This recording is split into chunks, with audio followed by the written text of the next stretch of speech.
Close your eyes for a second. Actually, don't. You're watching a video. But imagine it.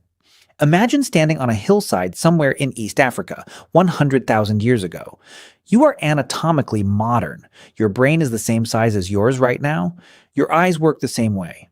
Your capacity for wonder, for curiosity, for looking at a landscape and feeling something about it. All of that is fully operational. But the world in front of you is not the world you know, not even close. The sky is the same sky. The stars at night are the same stars. The sun rises and sets in the same rhythm. But everything at ground level, the animals, the plants, the shape of the coastlines, the reach of the forests, the position of the glaciers, the depth of the seas, all of it is different in ways that range from subtle to staggering. The Earth that early humans looked out at every morning was a genuinely alien version of the planet we inhabit today, and understanding that difference changes how you think about everything our ancestors experienced. So let's go there. Let's actually look at what they saw. The first thing you need to understand is water, specifically where it was. Today, the world's oceans cover about 71% of the planet's surface at a particular depth that we treat as normal because it's the only one we've ever known. But sea level is not fixed. It never has been. It responds to the amount of water locked up in glaciers and ice sheets on land.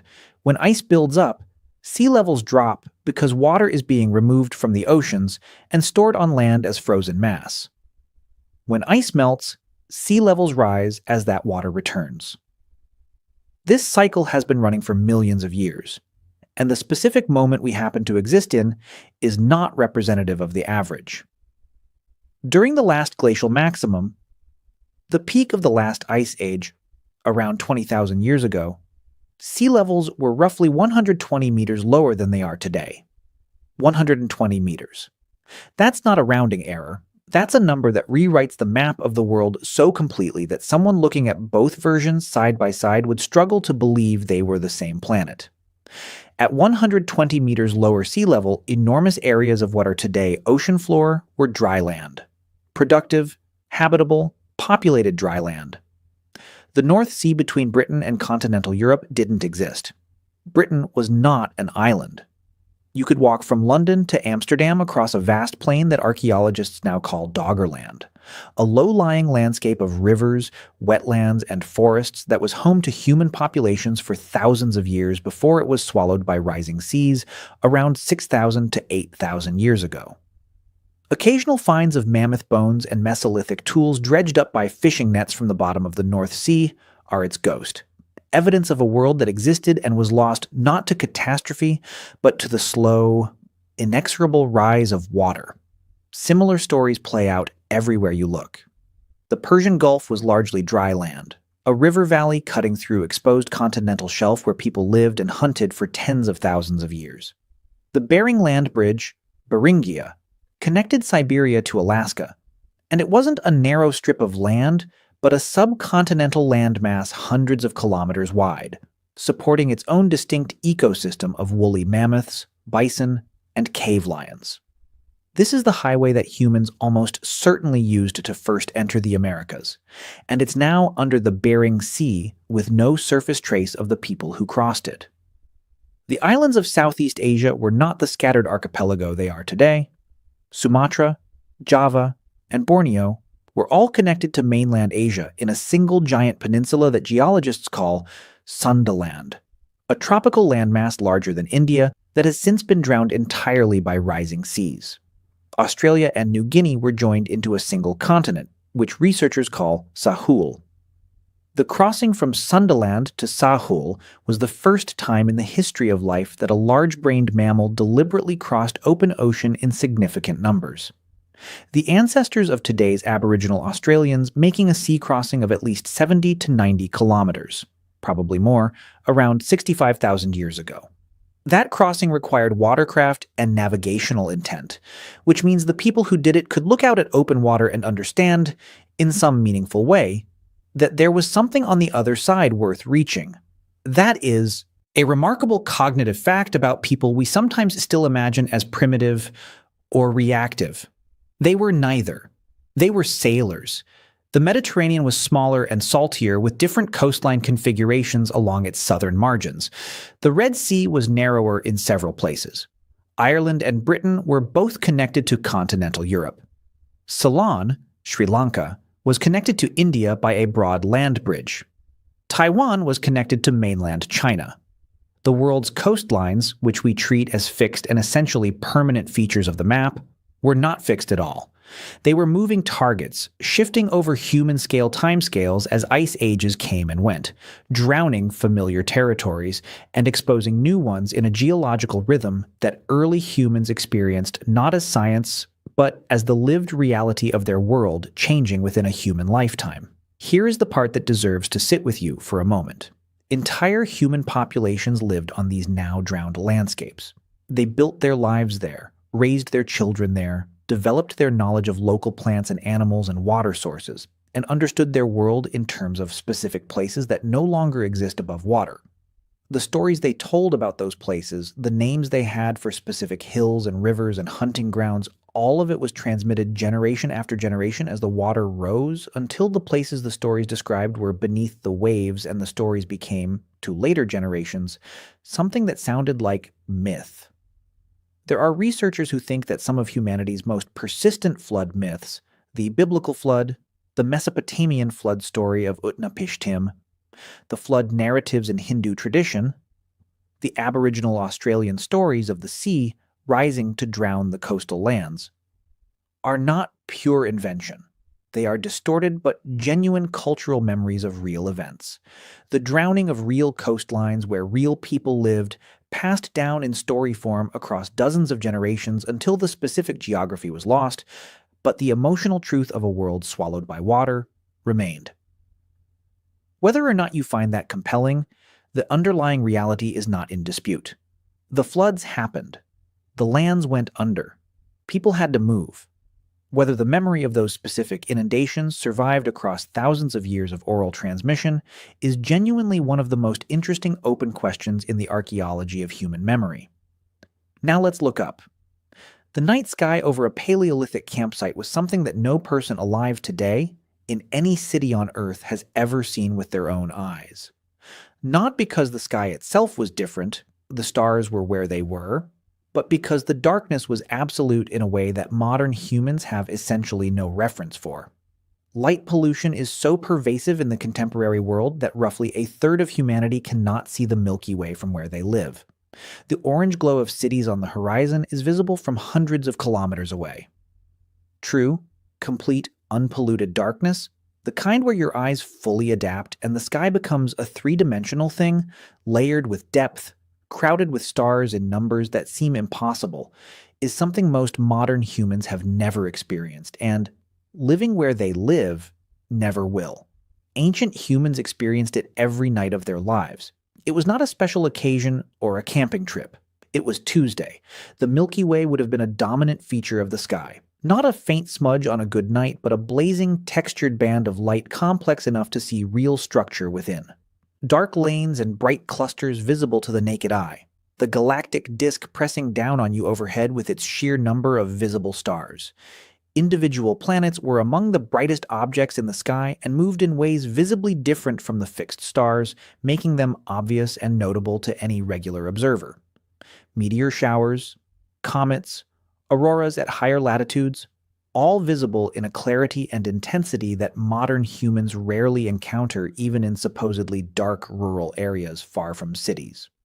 This mattered not just aesthetically, but practically. Navigation by stars, tracking of seasons and lunar cycles for planning migrations and predicting food availability, the night sky was a tool as much as a spectacle. Hunter-gatherer peoples who understood the sky in detail were better equipped to plan travel, to time their movements to the rhythms of the natural world, and to predict the seasonal availability of resources that their survival depended on. Astronomical knowledge was not an academic pursuit.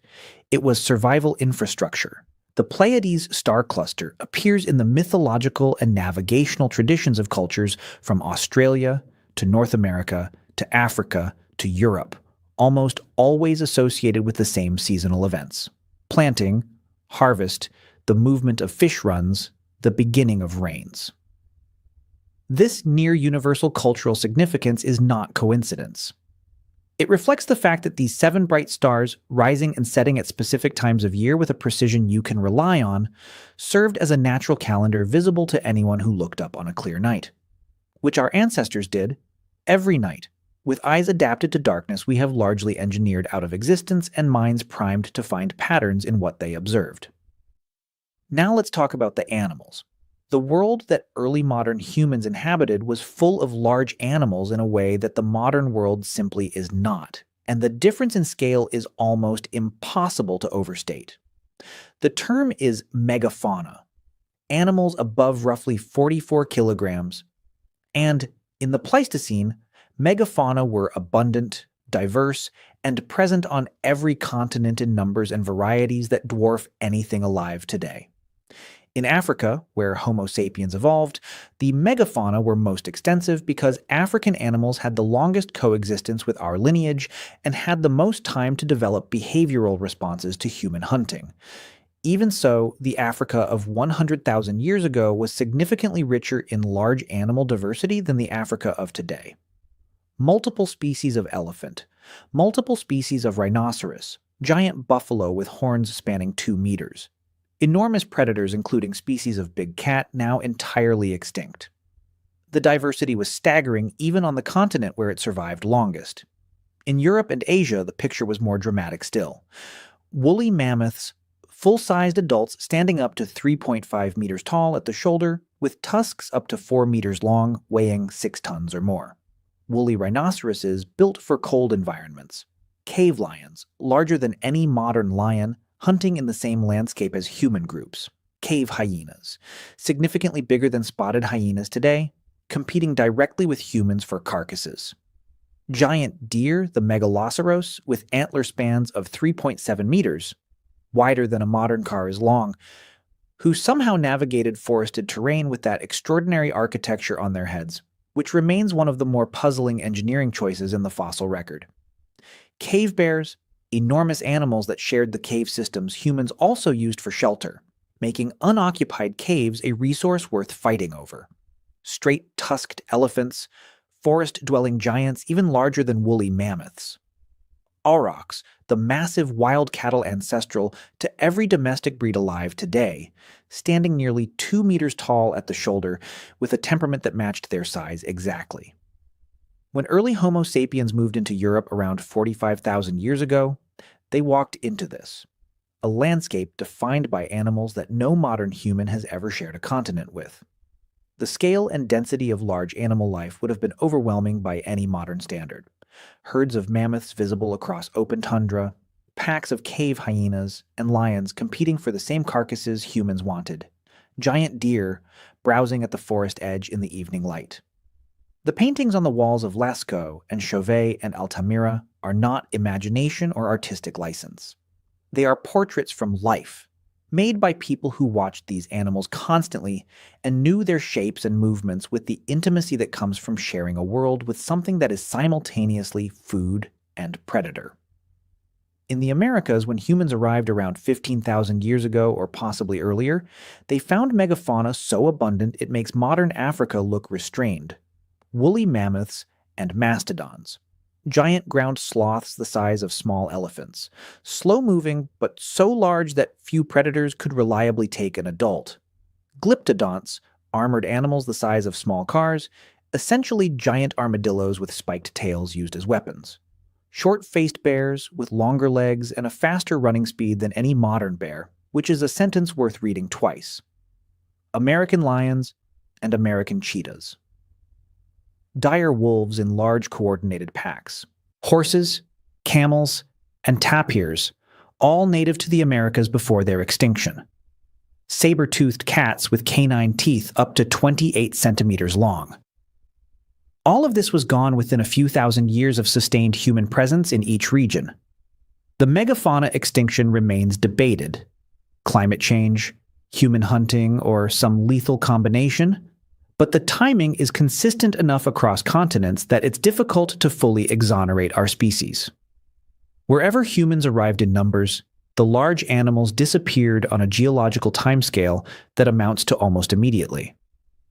The world our ancestors inhabited was defined by those animals. The world that came after was defined by their absence, and we are so accustomed to that absence that we don't even recognize it as a loss. The vegetation was different too, and in ways that go well beyond simple species composition. During the last ice age, what is now the Sahara Desert was not desert.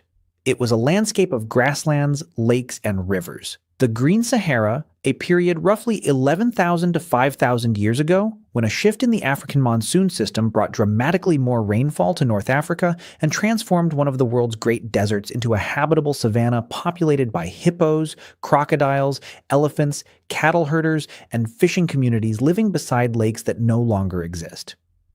Rock art left by those people survives in places like the Tassili N'Ajjer Plateau in Algeria, showing cattle herding, swimming, and animals now absent from the Sahara by thousands of kilometers. The desert that seems like a permanent geographical fact was, very recently in human terms, a fundamentally different place. When it dried, the people who lived in it had to leave. Many probably moved to the Nile Valley, contributing to the population pressures and social complexity that eventually produced ancient Egypt. The Sahara didn't just dry out, it pushed people somewhere. The Amazon, often described as pristine wilderness, shows increasing evidence of having been substantially managed and modified by human populations for thousands of years before European contact. Terra preta, patches of unusually fertile dark earth distributed across the Amazon basin, appears to result from long-term deliberate human habitation and soil management practices. Geometric earthworks visible beneath the forest canopy indicate organized landscape modification at significant scale. What looks like untouched wilderness to modern eyes was, in significant part, a managed landscape whose managers are no longer there. Nature reclaimed it over 5 centuries of post-contact depopulation, but that doesn't mean nature made it. Now for something that almost never comes up in discussions of the ancient world: rivers. The river systems of the Pleistocene were substantially different from those of today. In many regions, rivers were larger, more numerous, and more variable in their flow, fed by glacial meltwater and a different precipitation pattern. The Sahara was full of rivers that are now dry wadis, ghost valleys carved by water that hasn't flowed in millennia. The Arabian Peninsula had river systems that are now desert. Europe had rivers draining across what is now the seabed of the North Sea, eventually meeting the Thames and the Rhine in a combined drainage system flowing north across Doggerland. Rivers were the highways of the ancient world. They provided water, food, navigation routes, and the reliable resource concentrations that hunter-gatherer groups depended on. Many of the major population concentrations in prehistoric Europe and Asia were along river valleys that still exist today, but others were along rivers that are now gone, drowned under rising seas, or dried by shifting climate. The human geography of the Pleistocene world was organized around a river network that has been substantially dismantled by the same climate shifts that ended the Ice Age and raised the seas. The climate itself was different in ways that went beyond ice sheets and coastlines. The Pleistocene was characterized by rapid oscillations between glacial and interglacial periods, with some transitions happening over timescales of centuries. For humans living through those transitions, the world of their childhood could be visibly different from the world of their old age. Forests advancing over the grasslands where they had hunted as children, rivers drying that had been year-round in their parents' memory. Seasonal rhythms shifting in ways that made the inherited knowledge about when to move and where to find food suddenly unreliable. The world was not a stable background. It was a changing character in the story. Some researchers argue that this instability was a primary driver of human cognitive evolution, that our capacity for behavioral flexibility, for complex planning, for learning and transmitting knowledge was sharpened by the pressure of a world that changed faster than genetics could track. Groups that could hold complex knowledge, revise it rapidly in response to new conditions, and transmit updated strategies across generations survived transitions that eliminated groups that couldn't adapt fast enough. The intelligence that feels so distinctly and uniquely human may be, at its root, a climate adaptation. A brain built for a world that wouldn't sit still. There is something almost vertiginous about that idea. The capacity that allows you to understand this sentence, to hold abstract concepts in mind, to imagine a future you haven't lived yet, that capacity may owe its existence to ice ages and the desperate cognitive demands they placed on your ancestors. You are thinking thoughts with a brain that was built by weather. The sounds of the ancient world deserve a moment, because this is the dimension of the past we can least reconstruct and that we have most completely lost. Before the internal combustion engine, before electrical infrastructure, before the mechanical hum underlying every moment of modern life in every inhabited place on Earth, the world was acoustically open in a way it no longer is. The sounds were natural sounds entirely: wind, water, animal calls, insects, weather moving across a landscape. The approach of an animal at a significant distance, the behavior of birds signaling a predator's presence nearby, the specific quality of silence that told you something large was very close. These were readable signals in an acoustic environment that had no background noise to mask them. Early humans were embedded in that soundscape and read it fluently, automatically, with immediate practical comprehension of what each sound meant. The forest was talking all the time. They understood the language. The world that ancient humans looked out at was also a world without recorded history in our sense. They did not know they were living in an ice age. They did not know the mammoths would be gone within a few thousand years. They did not know the sea was rising incrementally under their feet, that the land their children played on would become the floor of a shallow sea in a dozen generations. They lived in the present of their world with an immediacy and an intimacy that our knowledge of deep time makes impossible for us to fully replicate. And yet they left evidence of something that looks unmistakably like wonder. The cave paintings are the most dramatic evidence. Animals rendered with a skill and an attention to living movement that required careful, repeated observation of real subjects in the field. The handprints stenciled on cave walls across every inhabited continent, saying in the most direct language possible, "I was here, this was my hand, I existed in this place, and I wanted you to know it." The carved figures, the grave goods, the ochre-stained bones of the carefully buried dead, implying something. Beliefs about death, about what followed it, about the significance of a person's remains. That is deeply recognizable even across 100,000 years of distance. They looked out at that extraordinary, teeming, unpolluted, incomprehensibly alive world, at the mammoths on the tundra and the Milky Way blazing without competition overhead and the coastlines that hadn't yet gone under. And they felt something we would recognize immediately. We just can't see what they were seeing. And that, more than anything else, is the loss.